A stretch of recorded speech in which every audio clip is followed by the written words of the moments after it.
Hey everybody, I'm Katie, and welcome to Head of the Class. I'm joined today by Mr. Scott Cameron, Freedom Project Academy's high school Bible and culture teacher, who has been with FPA since 2014. Mr. Cameron, you're the Bible and culture teacher, but you have teaching experience in a multitude of fields. Tell us about what drove you to become a teacher in all facets of your life. In terms of being a Bible teacher, this is an opportunity, I think, to make a difference. And I come at this from the point of view of someone who has a professional career.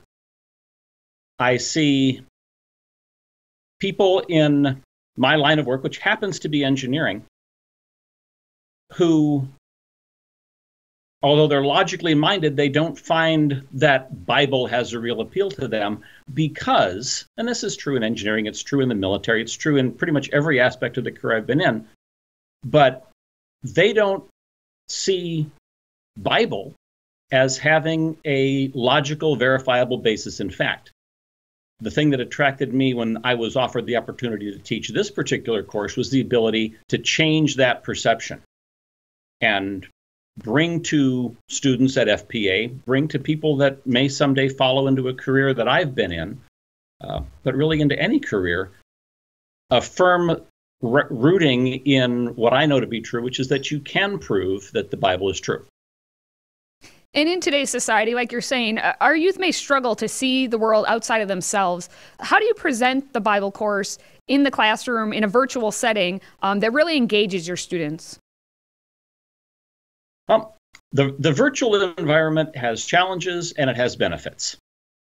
I can use videos and use the technology to put the students on the ground in Jerusalem, put the students on the ground in Galilee.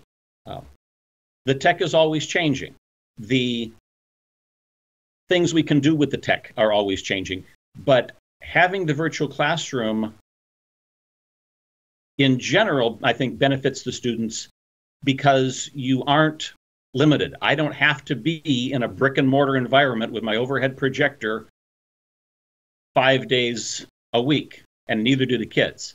So the students can be on the road with mom and dad. They can be actually out experiencing some other aspect of life, of history, of science. And all they have to be able to find is 50 minutes at some point during their day to watch Bible class. All right. And you'd like to keep yourself busy between your work, your family, and teaching for FPA. But when you get some free time, what do you like to do? What's free time?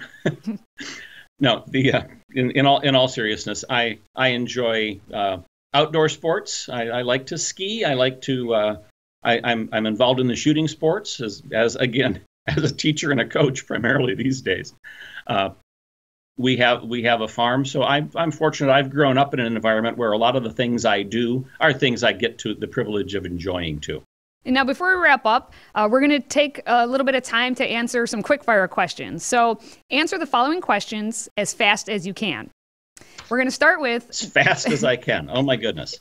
Please provide... I'm not sure that I'm that fast, but we'll try. All right. What are 5 words Go to ahead. describe you? Well, I'd like to think that I'm seen as credible. Given my line of work, that's kind of important. I'd like to think that I'm seen as being family-oriented, so to an extent loyalty as well, honesty, definitely patriotic. Have I gotten to 5 yet? I think, maybe. Well, you have a hyphenated one in there, so we'll take it. Now, as the Bible and culture teacher, what are your 4 favorite books of the Bible? Well, that one requires some thought. In the New Testament, I'd say the book of Acts, because the book of Acts, as my students are about to find out this week, is the book from which the rest of the New Testament, excepting the Gospels, but the rest of the New Testament really departs from Acts. We take that book and use it as the timeline for the New Testament. In terms of the Old Testament, I'm an engineer, so I love Nehemiah. Nehemiah is God's engineer. I also like Amos, because Amos is that book that draws the contrast between the kingdom on earth and the kingdom of heaven, and how believers should interact in each. And then I'd probably say Judges. All right. Just because, and Judges is one of those that's not read that much, but there's a lot of meat and a lot of evidence about God uses different people with different skill sets in Judges. Okay. What are 3 favorite places you want to travel to? I'd like to take my family back to Europe. I've never been to Scotland. I'd like to go there. But 3, I'm the Bible teacher. I've got to say Israel. But probably the most important one is America. I'd encourage everybody to get most familiar with our country. And then for my 3rd, I'd pick Ukraine, or Eastern Europe. Okay. How about if you could have dinner with 2 historical figures, who would it be?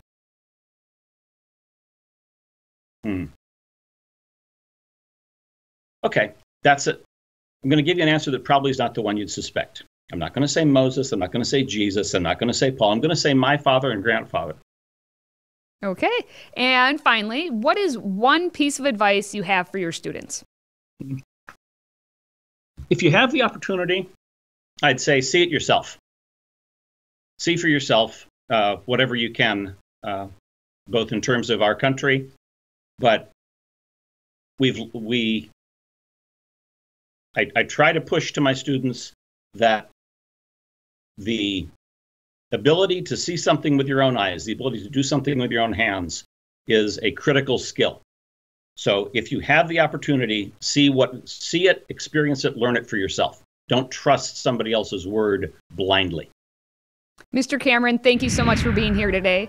Learn more about our dedicated teachers and Freedom Project Academy at fpeusa.org.